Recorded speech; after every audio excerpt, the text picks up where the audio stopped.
চুল পড়ে যাচ্ছে স্যার, এটার কারণ কি এবং এখান থেকে কিভাবে বের হওয়া যেতে পারে, কিছু উপায় চেয়েছে।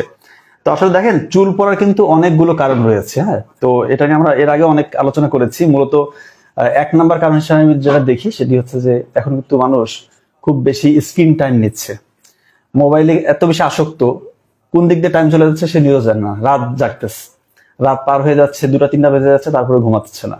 তো এই যে রাতের ঘুমটা তার কম হচ্ছে এবং মোবাইলের স্ক্রিন টাইমটা তার অনেক বেশি যাচ্ছে, আমাদের বেশিরভাগ মানুষের এরকম হচ্ছে।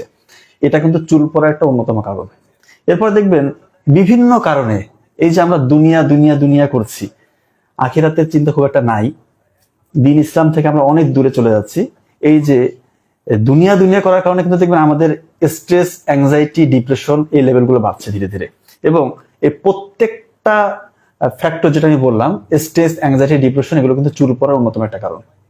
স্পেশালি যারা প্রবাসে থাকেন, প্রবাসী ভাইরা আমাকে অহরহ মেসেজ দেয় যে আগে অনেক ভালো ছিলাম, বাসায় ছিলাম, অল্প ইনকাম হয়েছিল, কিন্তু রাত জাগতে হতো না, এত বেশি দুশ্চিন্তা থাকতাম না। এখন ইনকাম বেশি করছি আর কিন্তু দেখা যাচ্ছে স্যার শারীরিক নানা ক্ষতির মধ্যে পড়ছি, স্পেশালি চুল পড়ে যাচ্ছে।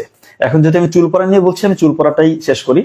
তো চুল পড়ার অন্যতম একটি কারণ যেমন রাতের ঘুম না হওয়া, আর রাতে দেরিতে ঘুমা, আবার দুশ্চিন্তার মধ্যে থাকা, স্ট্রেস, অ্যাংজাইটি, ডিপ্রেশন, এটা একটা কারণ। পুষ্টিজনিত সমস্যা আছে, আমরা অনেকেই সুষম খাবারটা খাই না, প্রোটিনের আমাদের ঘাটতি রয়েছে। এখন প্রোটিন বলতে যে শুধু দুধ, ডিম, মাছ, মাংস এটাই বোঝায় তা কিন্তু না। হ্যাঁ, এটা প্রাণীজ সোর্স থেকে আমাদের প্রোটিন লাগবে, ডিম খেলেই এনাফ। বা এমন কিছু মাছ পাওয়া যায় যেটা কম দামে পাওয়া যায়, যেটা আমরা যে কোনো স্টেজ থেকে আমরা কিনে খেতে পারি। আবার উদ্ভিজ প্রোটিনেরও কিন্তু দরকার আছে, ডাল এটা একটা উৎকৃষ্ট সোর্স। তার মানে প্রোটিনের ঘাটতি কিন্তু চুল পড়ার একটা অন্যতম কারণ। এরপরে zinc, iron, folic acid, calcium, এগুলো কিন্তু চুল পড়ার অন্যতম কারণ। তার মানে এই যে ঘাটতিগুলো, এগুলো দেখতে হবে যে আমার মধ্যে আছে কিনা। তো জিঙ্ক সমৃদ্ধ খাবারের মধ্যে অন্যতম হচ্ছে বীজ জাতীয় যে খাবারগুলো, স্পেশালি বাদাম, কুমড়ো বীজ, সিমের বীজ, এগুলোর মধ্যে যথেষ্ট পরিমাণ জিঙ্ক রয়েছে। তো এগুলো খাওয়া হচ্ছে কিনা এটা একটু দেখতে হবে। আয়রনের ঘাটতি কিন্তু চুল পড়ার আমি বলবো যে অন্যতম মূল কারণ। ঠিক আছে, অনেকে কমেন্ট করছে, আসলে কমেন্ট অ্যান্সারটা আমি আগে চুল পড়ার সমস্যার মধ্যে আছি, এখন এটা শেষ করি, এরপর আমি কমেন্টে যেটা চোখে পড়বে সেটা আমি রিপ্লাই দিব ইনশাল্লাহ। তো আয়রন, জিঙ্ক সমৃদ্ধ খাবার কিন্তু খেতে হবে। আয়রন সমৃদ্ধ খাবারের মধ্যে রয়েছে, আপনারা জানেন যে কচু শাক, লাল শাক, পালং শাক, কলিজা, এই খাবারগুলোর মধ্যে যথেষ্ট পরিমাণে আয়রন রয়েছে। এগুলো কিন্তু আমার চুল পড়া অনেকটাই প্রিভেনশন নিয়ে আসবে ইনশাল্লাহ। এবং অনেকের মধ্যে দেখবেন পানি ঠিক মতো পান করতে চায় না। আমরা অনেকেই, ছেলেদের ক্ষেত্রে আমি এর আগে অনেকবার বলেছি যে 3 থেকে 3.5 লিটার পানি আমাদেরকে পান করতে হবে। আর মেয়েদের ক্ষেত্রে 2.5 থেকে 3 লিটার পানি এটা পান করতে হবে। যদি না তার কোনো কিডনির ডিজিজ থাকে, সেক্ষেত্রে তার এই এতটুকু পানি লাগবে। এই পানির যদি কম হয়ে যায়, আপনার যদি ডিহাইড্রেশন থাকে, পানি শূন্যতা থাকে, তাহলে কিন্তু আপনার চুল পড়বে। এছাড়াও বংশগত কিছু কারণ থাকে চুল পড়ার, যেমন তার হতে পারে অ্যালোপেশিয়া এরিয়াটা, বা তার বাবার দাদার চুল পড়ার একটা ছিল, তার মধ্যে তার কিন্তু চুল পড়তে পারে। তো এটা একটা ডিফারেন্ট ইস্যু। আর অ্যালোপেশিয়া এরিয়াটা এটা বলি, এটা কিন্তু একটা অটো ইমিউনো ডিজিজ। হ্যাঁ, এক্ষেত্রে কি হয়, আমাদের শরীরের যে ইমিউনি সিস্টেম, এটা আমাদের শরীরের ভিতরে স্পেশালি চুলের গোড়ার যে কোষগুলো আছে, এগুলোকে শত্রু মনে করে ওগুলোকে মেরে ফেলে। বুঝতে পেরেছেন কি? তখন আপনার নতুন চুল গজানো, ওইখানে দেখবেন হঠাৎ করে চুল কোন একটা জায়গায় খালি হয়ে গিয়েছে, সেটা হতে পারে দাড়ির এক জায়গায়, বা মাথার যে কোনো এক সাইডে দেখবেন কোনো চুলকানি নাই, কিছু নেই, খুশকি নাই, হঠাৎ করে দেখবেন চুল নাই। এটা হচ্ছে অ্যালোপেশিয়া এরিয়াটা। তো এটা অটো ইমিউন একটা ডিজিজ। তো এইখানে কিন্তু ভিটামিন ডি এর একটা যথেষ্ট রোল রয়েছে। এবং আমি বলি যে যত রকমের অটো ইমিউন ডিজিজ আছে, এটা নিয়ে আমি পরে আসছি ইনশাল্লাহ, প্রতিকারের ক্ষেত্রে আমি আসবো।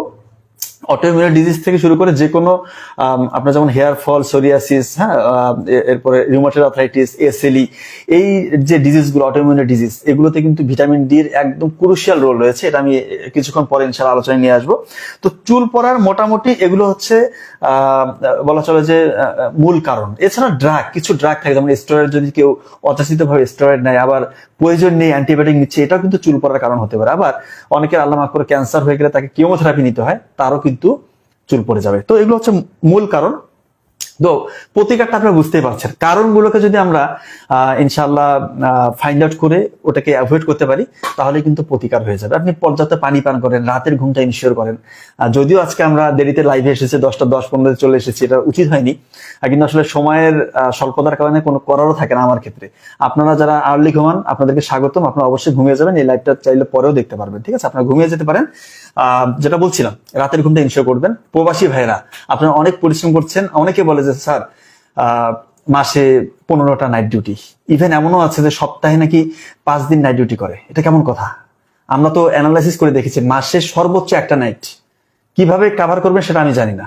রাতে একটার বেশি নাইট করলে তার ডেফিনেটলি তার স্বাস্থ্য ঝুঁকি বাড়বে, তার টেস্টোস্টেরন লেভেল কমে যাবে, হরমোনাল ইমব্যালেন্স হবে, সেটা ছেলে হোক মেয়ে হোক যে কেউ হোক, চুল পড়ে যাবে, আর তার শরীরে যে হচ্ছে যেটা স্বাভাবিক যে তার একটা কর্ম উদ্যম সেটা থাকবে না, শরীর দুর্বল হয়ে যাবে, পরের দিন দেখবেন যে মাথা ভার হয়ে থাকবে, কাজের কোনো মনোযোগ থাকবে না।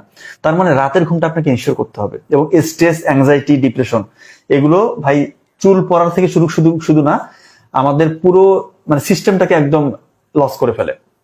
তার মানে স্ট্রেস থেকে আমাদেরকে বের হতে হবে, এবং স্ট্রেস থেকে বের হওয়ার একমাত্র উপায় হচ্ছে আপনি নামাজটা ঠিক মতো পড়বেন, সহিভাবে নামাজ আদায় করেন, নামাজে দাঁড়িয়ে মনোযোগটা দেওয়ার চেষ্টা করেন, যে আল্লাহ আপনাকে দেখছে, দেখবেন যে ইনশাআল্লাহ আপনার নামাজে মনোযোগ চলে আসবে। এবং নামাজে যখন মনোযোগ আসবে, আপনি যখন সিজদা, রুকু এগুলো ঠিক মতো দিবেন, আপনার ব্লাড সার্কুলেশন ঠিক হবে, ইনশাআল্লাহ ব্রেইনটা কুল হবে, স্ট্রেসটা অটোমেটিক রিলিফ হয়ে যাবে ইনশাআল্লাহ। আর প্রতি ওয়াক্ত নামাজ শেষে আপনারা বুক ভরে শ্বাস নেবেন, বুক ভরে শ্বাস নিয়ে শ্বাসটা ধীরে ধীরে কিছুক্ষণ আটকে রেখে ধীরে ধীরে ছাড়বেন। এতে করে আপনার স্ট্রেস লেভেল অনেকটা কমে আসবে, ডিপ্রেশনটা কমে আসবে ইনশাল্লাহ। আর প্রচুর পানি পান করবেন। এছাড়া প্রোটিন সমৃদ্ধ খাবারগুলো খাওয়ার চেষ্টা করবেন, দুধ, ডিম, মাছ, মাংস। এছাড়া আপনার বীজ জাতীয় খাবার খাবেন, জিঙ্কের ঘাটতি পূরণ হবে। আয়রন সমৃদ্ধ খাবার বলেছি, যেটা কচু শাক, লাল শাক, পেয়ারা, কলা, এগুলো খাবেন। পটাশিয়াম সমৃদ্ধ খাবার, আপনার কলার মধ্যে রয়েছে পটাশিয়াম, আপনার ইয়েতে পেয়ারার মধ্যে রয়েছে পটাশিয়াম, এগুলো আপনার খাওয়ার চেষ্টা করবেন। এগুলো খেলে আপনার দেখবেন যে একটা ব্যালেন্স ডায়েটের মধ্যে চলে আসেন। পানি পর্যাপ্ত পান করবেন, ছেলেদের ক্ষেত্রে 3 থেকে 3.5 লিটার, মেয়েদের ক্ষেত্রে 2.5 থেকে 3 লিটার। এটা পানি পান করলে এবং ব্যালেন্স ডায়েট যদি আপনি মেনটেন করেন, রাত যদি না জাগেন, দুশ্চিন্তা মুক্ত থাকে, আপনার চুল পড়ার সমস্যা অনেকটা সমাধান হয়ে যাবে।